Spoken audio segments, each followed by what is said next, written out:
So hello. Welcome back. So today is going to be yet another gun violence, gun shooting kind of incident that's going on near schools as we've been having here in America. Okay, y'all. I'm so sick and tired of it. It's getting really annoying, but it's just something that is really inevitable, and it's something that's just going to continue to happen until people really open their eyes and really think like, yo, this is not normal, y'all. So I actually have a story here. I'm gonna read it and of course give my opinions as we go. Okay, so it says the police shoot and kill a man who allegedly tried to enter a patrol vehicle near an Alabama school. Okay, a man was shot and killed by police near Alabama elementary school, yet again another elementary school, after attempting to take a school resource officer's gun. So this dude thought, yo, oh, I see a police officer over there. I want his gun. I'm gonna try to, oh shit, and then gets killed. Right. It says at least 34 students were inside the Walnut Park Elementary School when the man earlier tried to open two doors leading to the school. All right. They said they're still investigating it and whatnot. This incident that ended up taking place, right? An altercation ensued in which the individual resisted and attempted to take the officer's firearm. The officer was able to call for backup, and a responding officer shot the individual, who was pronounced dead at the scene. The man was identified as the guy named Robert Tyler White, who was 32 years old. Okay. No children were hurt at the school. And, then in this article, they actually start talking about what happened in Uvalde and whatnot. So here's another thing. Okay. It's another thing. You were trying to enter the building of an elementary school. You're 32 years old. You're trying to enter a building of an elementary school. You then go and steal or try to steal an officer's gun. So I'm assuming you didn't have one on you yourself. You thought, you know what? Won't let me in the school. What were you going to do in the school? I don't know. They didn't mention that he had a gun on him. So what were you going to do in this school? I have no idea what you were going to do in this school. So it's just this kind of weird thing that's going on. And this is something that it was bothering me, because what you're seeing is like kind of like copycat people and what they're doing, in regards to, oh, wow, I seen you did that. Oh, man, dude, you're an inspiration. Now I need to try it. Now I want to do it. Now I want to, be a part of this because that's so rad, yo.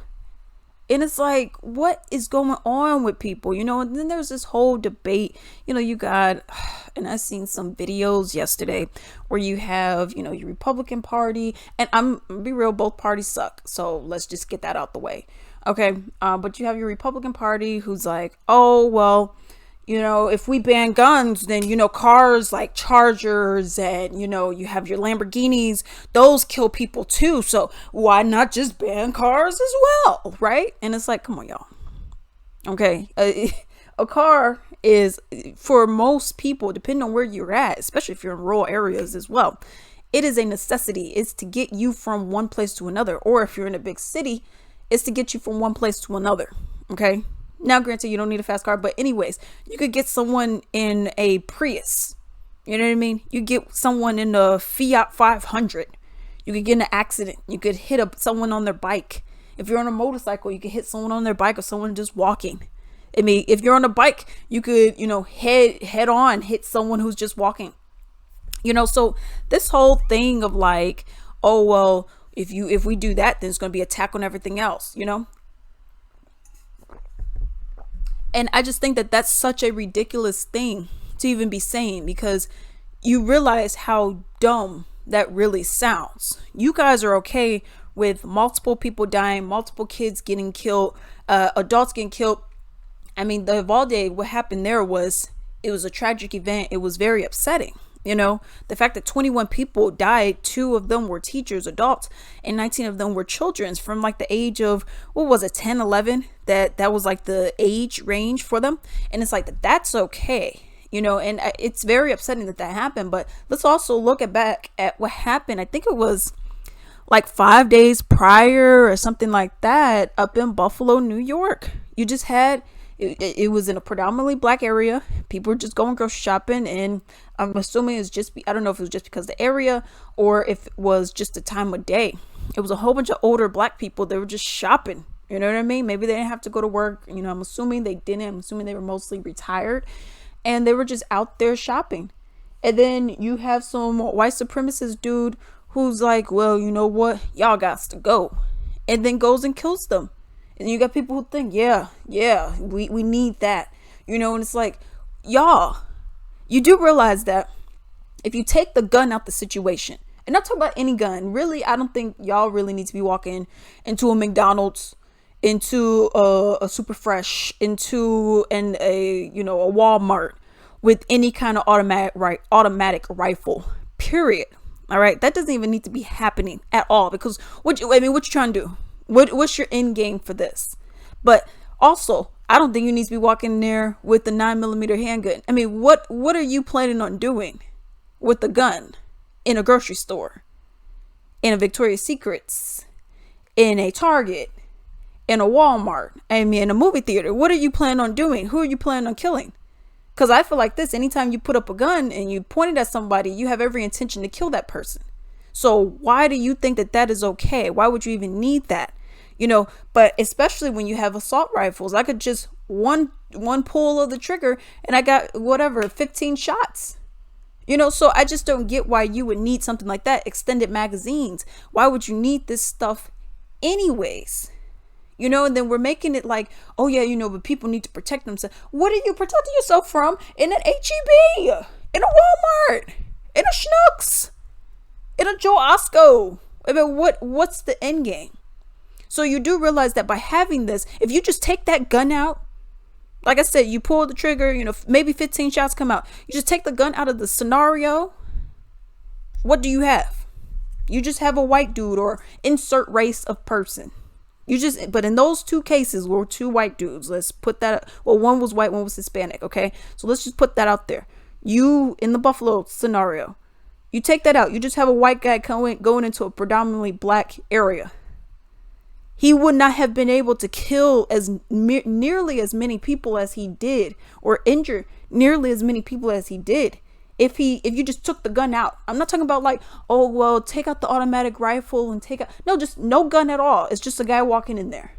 Do you think that this would have happened if the gun just would have been taken out of the scenario completely? Same in Uvalde.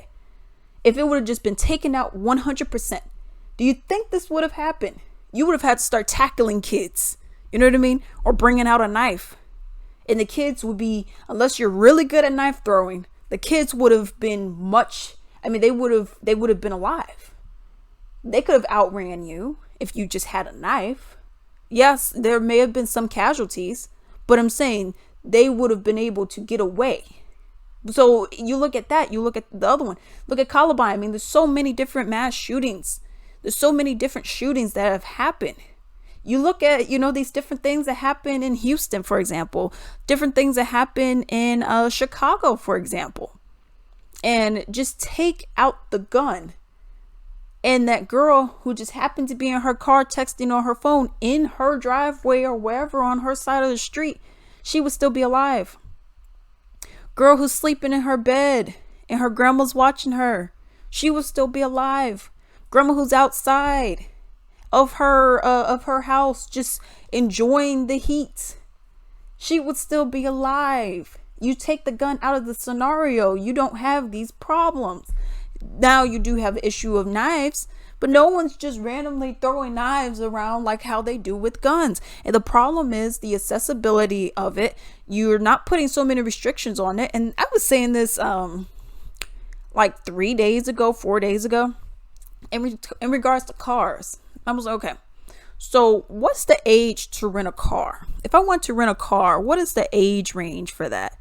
And you may say, well, I think it's 25.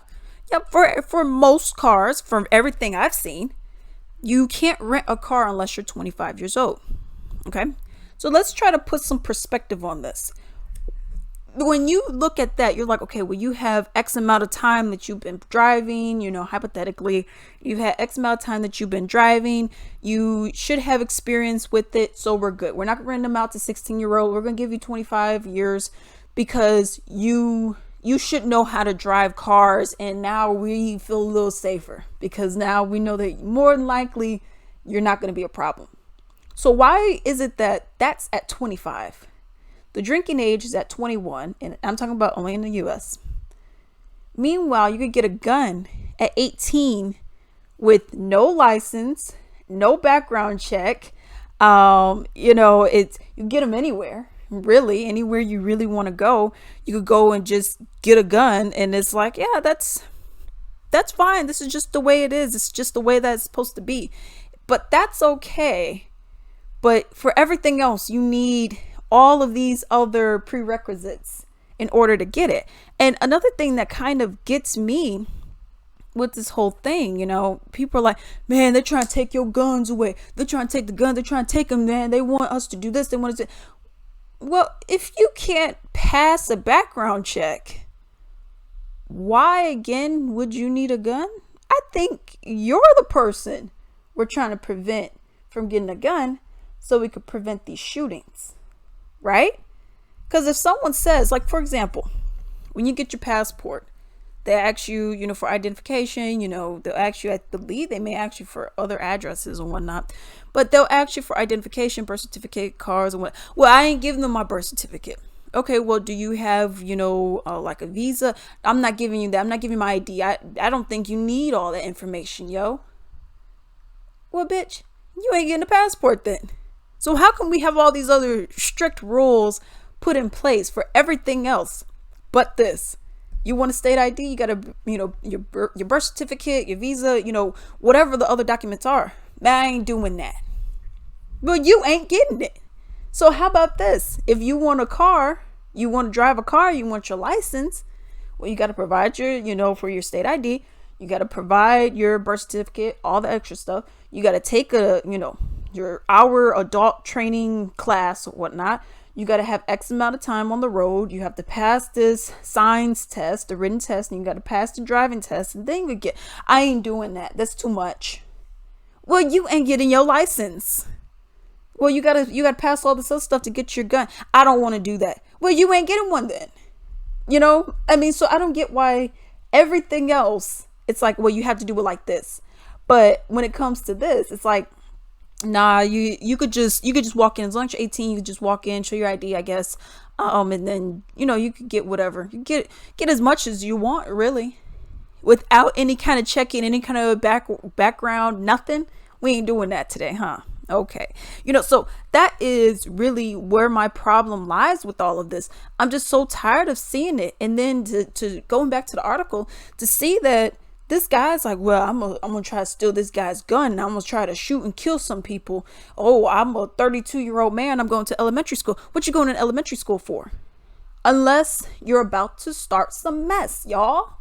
Come on. It's becoming way too much, and it's really freaking irritating me because there's really no reason for anything that is going on right now. All of these, we have bigger issues. I mean, this is a huge issue, but this is something that could easily been prevented if people would put legislation in place. And also stop voting for the people that you guys are voting for.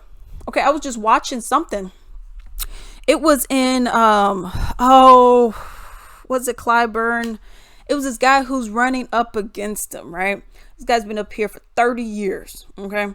The worst district, I think they said it's the worst district, the worst water, worst, in terms of, quality and all that. And this guy's been up here for 30 years, right? And the guy that's running up against him, he was like, this guy's been up here for 30 years. And he hasn't done anything. He's like, yeah, I have all these little systems I'm going to put in place, XYZ, right? And, my thing is like this. I hope you get the votes, but I'm worried you won't, because you have people who are like, well, I don't know these other people. This guy, he's going to keep getting my vote because, he's just that guy. I've just been knowing him for a while, and he's just been there for 30 years, but he ain't done anything for you for 30 years. And this is the same issue that I have with people who, they're like, Democrat, no matter who, blue, no matter who, red, we're going to vote for this guy, but they have not been doing anything for you. Mortgage freezes, they didn't do that. They did a little something for rent. But then it screwed over the landlords. The landlords are like, well, I'm not getting rent and you're not freezing payments. So what am I supposed to do? Stimulus checks. Oh, but I got my $1,800. If I got my kid, y'all, there's countries who's getting $2,000 a month, and you're bragging over an $1,800 that took 4 months to get to you. Come on, y'all. And it's like America, we just accept too little, and there's really no reason for it. There's no reason why we should be accepting the little bit of crumbs that we've been getting. But people they don't want to change. But if you want something that you never had before, you got to do something you ain't never done before. You need to start picking other people. I don't care. Because you could say, oh man, but these elections, they be rigged. If Hillary votes, I mean, if she runs again, for example, okay, like she did before, if no one votes for her, or if Trump runs, if no one votes for him and no one votes for Hillary, and everyone, 100% of the votes or whatever go towards other candidates, no way. Unless the Electoral College does something, which they shouldn't be in they shouldn't be in existence anyways. But unless something crazy like that happens, they don't get elected. But if we're going to talk about these primary elections, these smaller ones, mayor, governor and stuff like that, stop voting for people who ain't doing anything for you. It just doesn't make any sense to do that, because what are you really gaining by voting for people who aren't doing anything? Oh, well, they're going to continue to do nothing for me, but they're nice and I like them. Meanwhile, you're struggling to pay bills, you're struggling to pay your rent. I don't get it. But those are my thoughts and opinions. Sorry, I went on a little rant, but those are my thoughts and opinions on the situation. I would love to hear yours, and until then.